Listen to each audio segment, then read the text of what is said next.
Parabola का graph जैसा, circle का भी ग्राफ सिखाए थे और पाराबोला का भी ग्राफ सिखाए थे, और इलिप्स का ग्राफ कैसे खींचते हैं देखिए। इलिप्स का ग्राफ खींचने से पहले इलिप्स का स्टैंडर्ड इक्वेशन जान लेते हैं।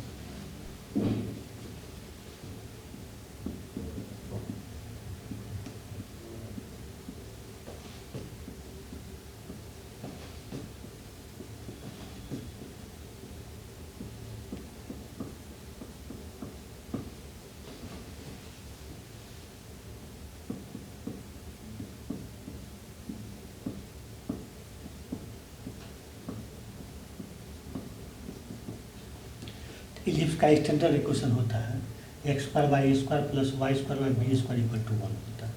इसमें ये जो है बी की इक्वल नहीं करता।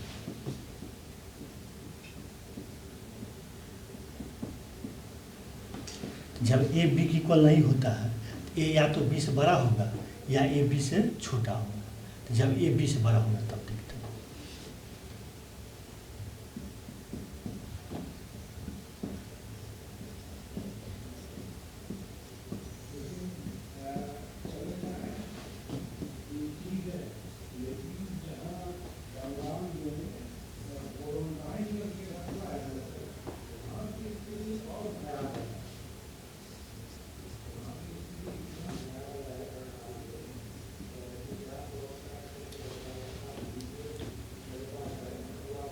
अब देखते हैं इलिप्स जैसे एक्स कहाँ पर कट करेगा। इसके लिए इसमें वाई की जगह पर जीरो रखता है। एक क्वेश्चन में वाई की जगह पर जीरो रख करके एक्स का वैल्यू निकाल लेंगे। एक्स का वैल्यू ये भी आएगा और माइनस ये भी आएगा। तो एक्स एक्सिस को एक्स इक्वल टू ए पर कट करेगा और एक्स का वैल्यू माइनस ए भी आएगा। एक्स एक्सिस को एक्स इक्वल टू माइनस ए पर भी कट करेगा। और वाई एक्सिस को कहाँ पर कट करेगा, इसके लिए जो है इसमें एक्स जगह पर जीरो रख करके वाई निकालेंगे।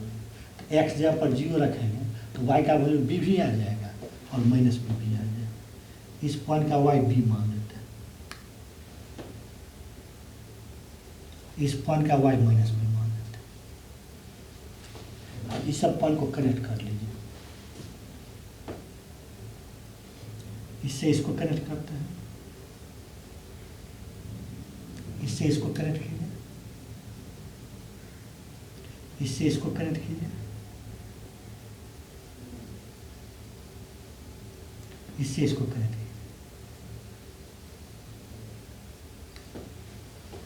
यही ग्राफ हो गया x square y square plus y square में बी स्क्वायर इक्वल टू 1 का, जब ए बी से बना हो।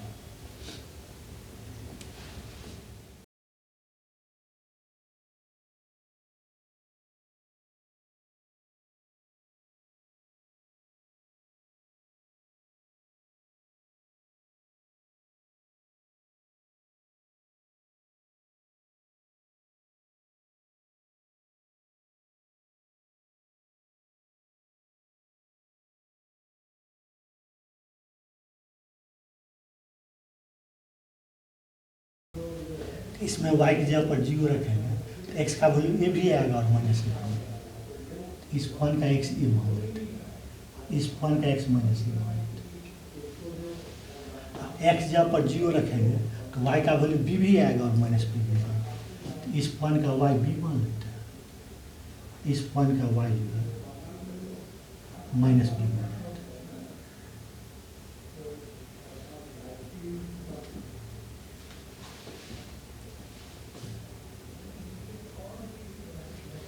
अब इस सब पॉइंट्स इलिप्स पास करेगा, इस सब पॉइंट को कनेक्ट करते हैं,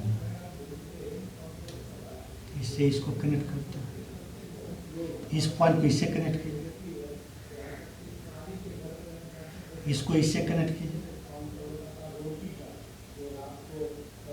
इसको इससे कनेक्ट कीजिए। यही ग्राफ है। इस सेकेंड स्टैंडर्ड फॉर्म का इलिप्स का ग्राफ हो गया, ये फर्स्ट स्टैंडर्ड फॉर्म का इलिप्स का ग्राफ हो गया। इसको ये भी याद रखना है, फर्स्ट स्टैंडर्ड फॉर्म का इलिप्स जो है, फर्स्ट स्टैंडर्ड फॉर्म का इलिप्स या सेकेंड स्टैंडर्ड फॉर्म का इलिप्स जो है, एक्स एक्सिस को जहाँ पर कट करता है उसका एक्सपोनेंट ए होता है और एक्सपोनेंट माइनस ए भी होता है, और वाई एक्सिस को जहाँ पर कट करता है उसका वाई एक्सपोनेंट बी होता है और माइनस बी होता है।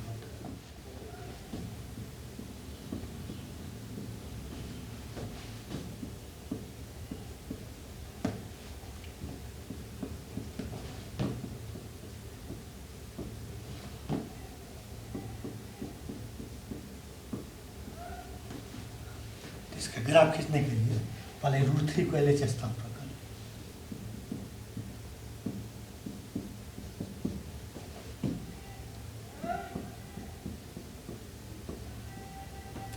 अब साइड को चेंज कर लेते हैं, लेफ्ट को राइट और राइट को लेफ्ट में लिख लेते हैं।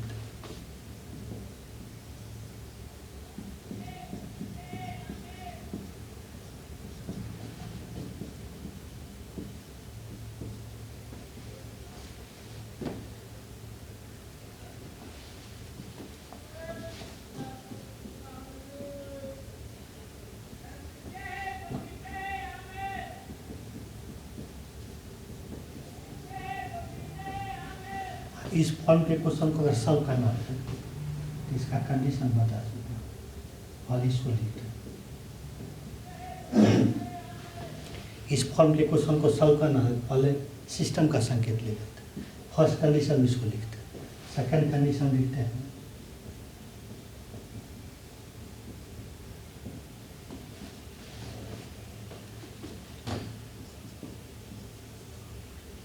अब यहाँ g(x) का वैल्यू रख देते हैं।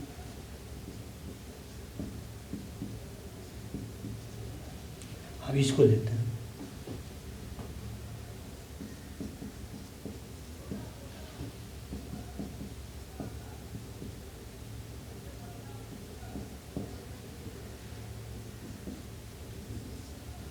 -√3 से दोनों तरफ डिवाइड कर देते हैं।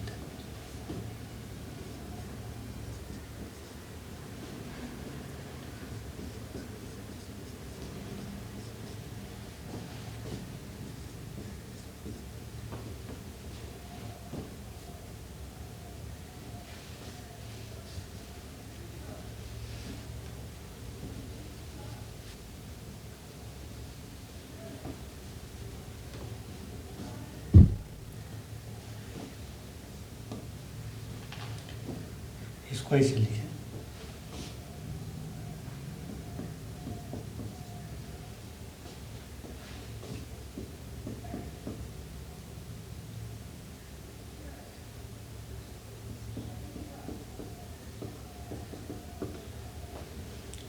अब यहाँ पर 1 रहना चाहिए, तो यहाँ पर 1 लाने के लिए 12 से दोनों तरफ डिवाइड कर दीजिए।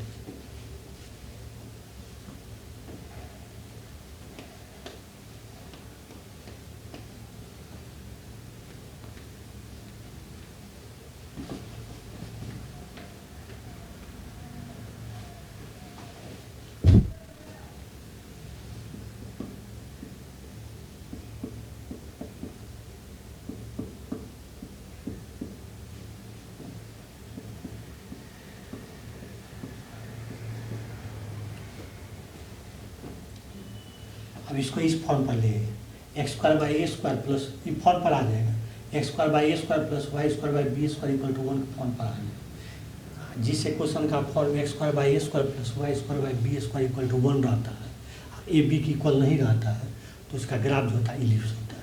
तो यहाँ a और b निकालेंगे तो a b की इक्वल नहीं है, इसलिए इसका ग्राफ इलिप्स होगा, इसलिए इसका ग्राफ पहले खींच लेते हैं।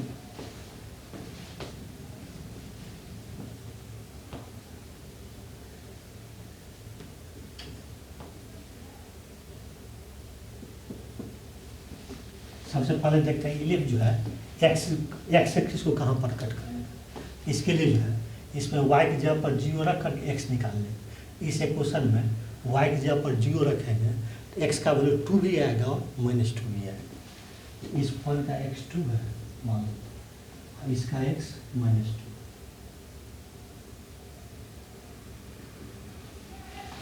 और y को कहाँ पर कट करेगा, इसके लिए x जगह पर 0 रख कर y निकाल लेते।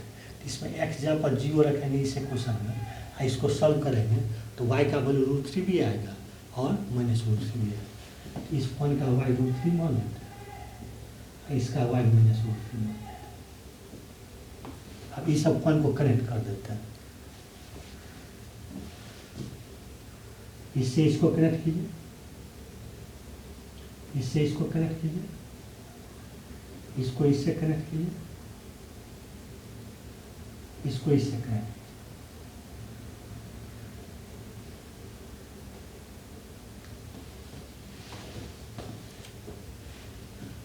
अब इसका ग्राफ खींच लें, इलिप्स का ग्राफ खींच लिए।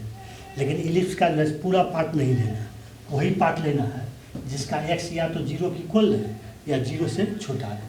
तो कंडीशन में जहाँ भी इनिक्वलिटी का साइन रहता है उसको हटा देते हैं और उसके जगह पर इक्वल का साइन लेकर ग्राफ खींच लेते हैं। तो यहाँ पर इक्वल का साइन लेंगे तो x = 0 हो जाए, तो x = 0 का ग्राफ खींच लेते हैं। इस ग्राफ का वही पार्ट लेना है जिसका x या तो 0 रहे या 0 से छोटा रहे। इस ग्राफ को x = 0 का ग्राफ यहाँ भी कट किया, इसको मिलेगा, यहाँ कट किया, इसको मिलेगा। x 0 से छोटा भी है, x 0 से छोटा जो होता है x = 0 के लेफ्ट साइड होता है, इसलिए ये पार्ट नहीं मिलेगा।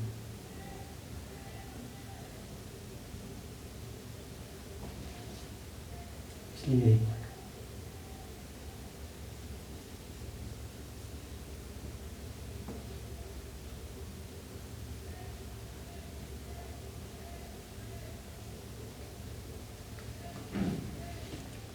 हाइपरबोला का ग्राफ खींचते हैं। तो पहले इसका स्टैंडर्ड इक्वेशन जान लेते हैं, इसके बाद ग्राफ खींचते हैं। तो हाइपरबोला का standard equation x² / a² - y² / b² = 1 भी होता है, या -x² / a² + y² / b² = 1 भी होता है।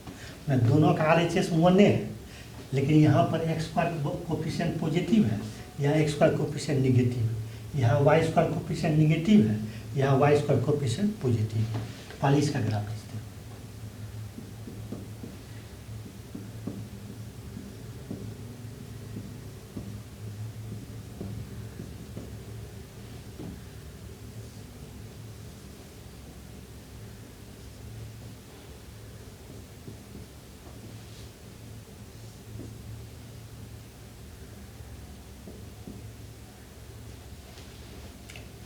इसका ग्राफ ऐसा होता है।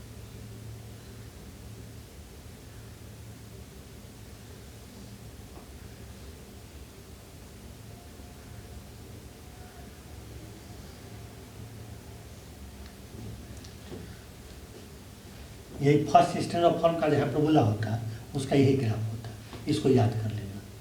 अब जैसे यहाँ देखिए एक्स एक्सिस को जहाँ पर कट करता है इसके लिए y की जगह पर 0 रख करके x निकाल लेते हैं। तो इसमें y की जगह पर 0 रखेंगे तो x का वैल्यू a भी आएगा और -a भी आएगा। तो इस पॉइंट का एक्सपोनेंट a होगा, इसका इस पॉइंट का एक्सपोनेंट जो है -a। फर्स्ट स्टैंडर्ड फॉर्म का जो इलिप्स रहता है उसका ग्राफ यही होता है, इसको याद कर लेना।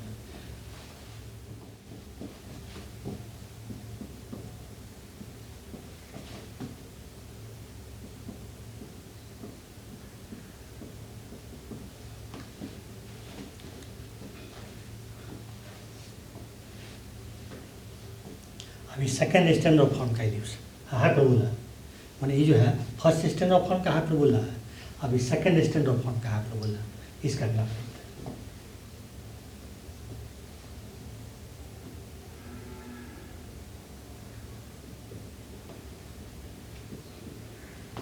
इसका ग्राफ ऐसा होता है।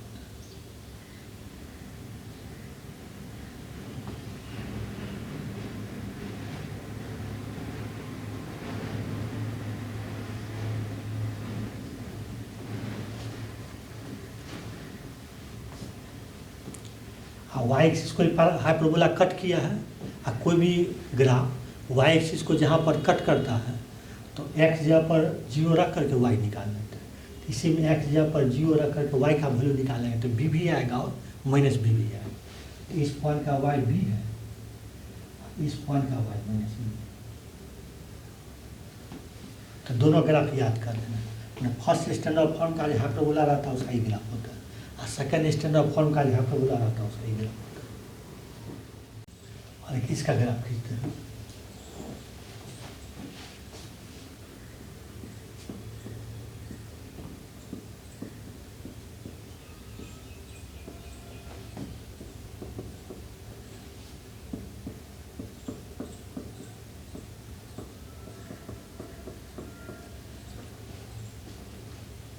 अब ये स्टैंडर्ड फॉर्म का हाइपरबोला नहीं है, इसके लिए जो है इससे डिवाइड करिए, 144 से डिवाइड करो, क्योंकि स्टैंडर्ड फॉर्म का जो हाइपरबोला रहता है उसका RHS 1 रहता है, यहाँ 1 नहीं है, इसलिए यहाँ 1 बना लेते हैं। तो 1 बनाने के लिए 144 से दोनों तरफ डिवाइड कर देते हैं।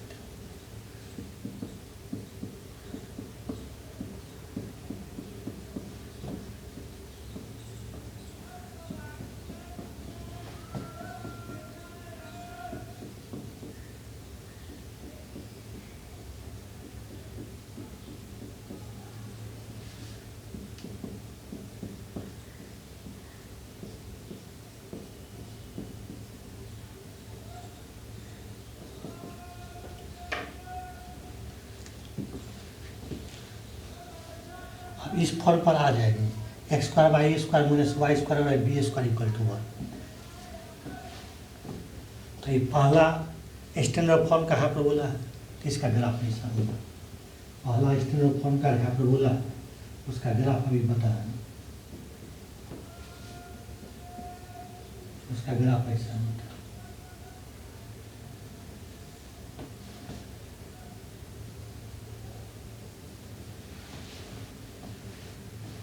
चूँकि ये दोनों पॉइंट जो है एक्स एक्सिस पर का पॉइंट है, हाइपरबोला एक्स एक्सिस को जहाँ पर कट करता है, इसके लिए इसमें जो है वाई की जगह पर जीरो रख करके एक्स निकाल लेते हैं। तो इसमें वाई की जगह पर जीरो रख करके सॉल्व करेंगे तो एक्स का वैल्यू 3 भी आएगा और -3 भी आएगा। तो इस पॉइंट का एक्स 3, इस पॉइंट का एक्स जो है -3। ये ग्राफ, इसका ग्राफ खींचते हैं।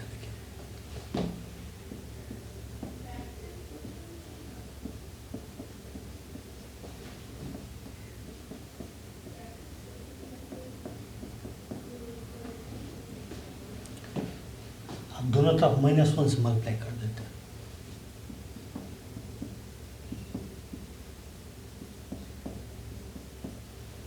अब साइड चेंज कर लेते हैं, लेफ्ट को राइट में लिख लेते हैं, राइट को लेफ्ट में लिख लेते हैं।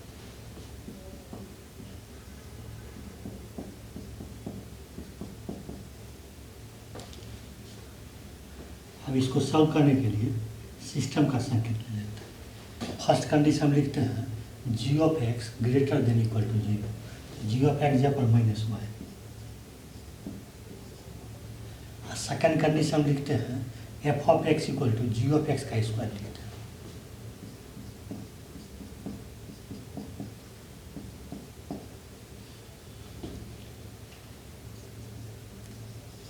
यहाँ -1 से मल्टीप्लाई कर दीजिए। इसको LHS स्थान पर कर लेते हैं, 1 को RHS स्थान पर कर लेते हैं।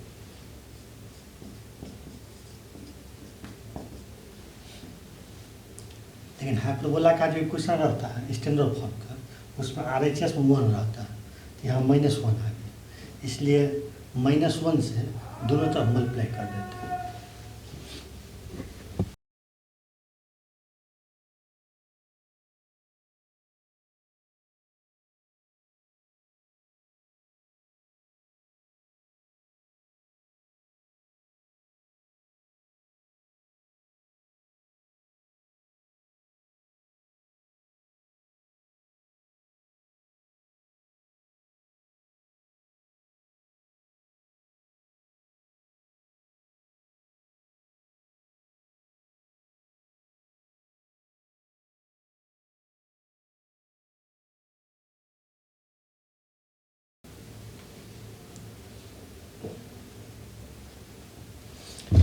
अब ये जो इक्वेशन है इस फॉर्म पर आ जाए, -x² by square plus y² by b square equal to 1।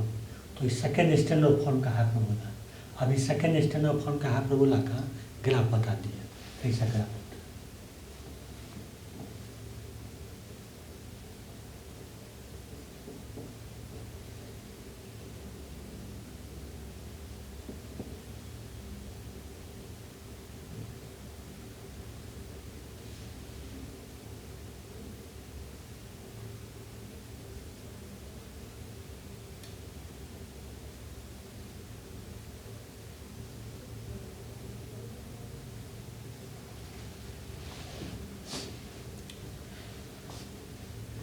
Hyperbola जो है वाई एक्सिस को जहाँ पर कट किया है, इसके लिए जो है इस इक्वेशन में x जगह पर 0 रख करके y निकालना है। तो इस इक्वेशन में x जगह पर 0 रखेंगे तो y का वैल्यू 1 भी आएगा और -1 भी आएगा। इस पॉइंट का y 1 होगा, इस पॉइंट का y जो है -1। अब कंडीशन में जहाँ पर इनइक्वलिटी का साइन रहता है उसको हटा देते हैं और उसके जगह पर इक्वल का साइन लेकर ग्राफ खींच लेते हैं। तो यहाँ पर इक्वल का साइन लेंगे तो y = 0 हो जाएगा, तो y = 0 का ग्राफ खींच लेते हैं, y = 0। कंडीशन में y जो है 0 के इक्वल भी है या 0 से छोटा भी है, तो y 0 के इक्वल नहीं होगा। इसलिए नहीं होगा क्योंकि ये जो ग्राफ है हाइपरबोला का ग्राफ जो है एक्स एक्सिस को कहीं कट नहीं किया, इसलिए y 0 के इक्वल नहीं होगा। तो y जब 0 के इक्वल नहीं होगा तो y 0 से छोटा होना चाहिए, और y 0 से छोटा है तो y = 0 के नीचे होता है, इसलिए ये पार्ट नहीं है, इसलिए इसको हटा देते हैं। यही है। और रेक्टेंगुलर हाइपरबोला का ग्राफ खींचते हैं।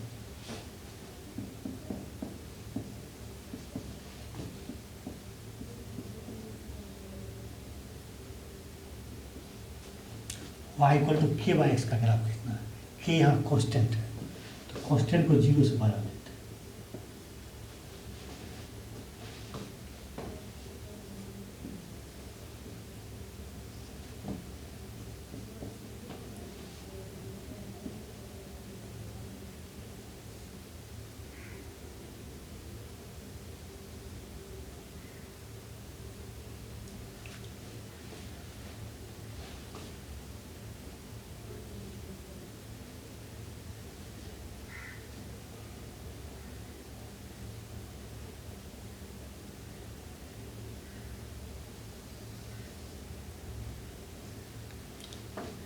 k अगर पॉजिटिव है तो y = k/x का ग्राफ यही होता है।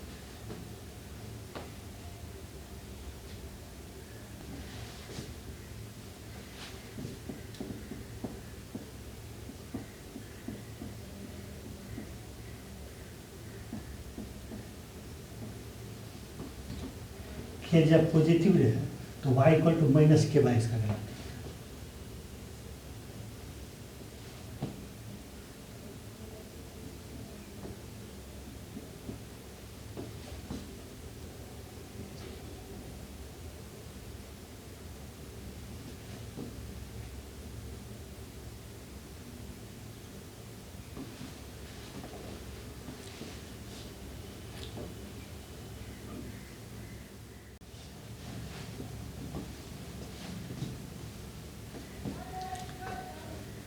y = +-k/x² का ग्राफ खींचते हैं जब k पॉजिटिव है।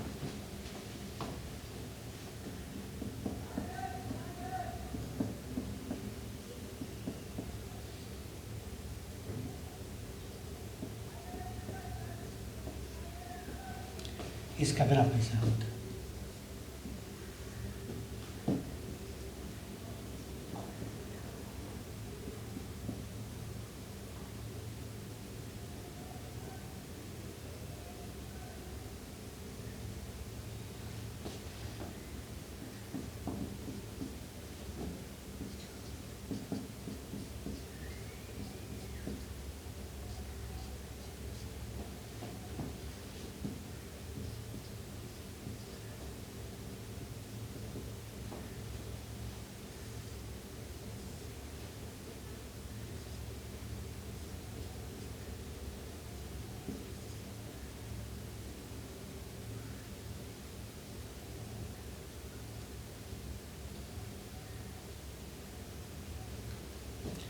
जब k पॉजिटिव रहता है तो y = k/x² का ग्राफ यही होता है, और जब k पॉजिटिव रहता है तो y = -k/x² का ग्राफ यही होता है। ये दोनों याद करना, दोनों का ग्राफ जैसे याद करना।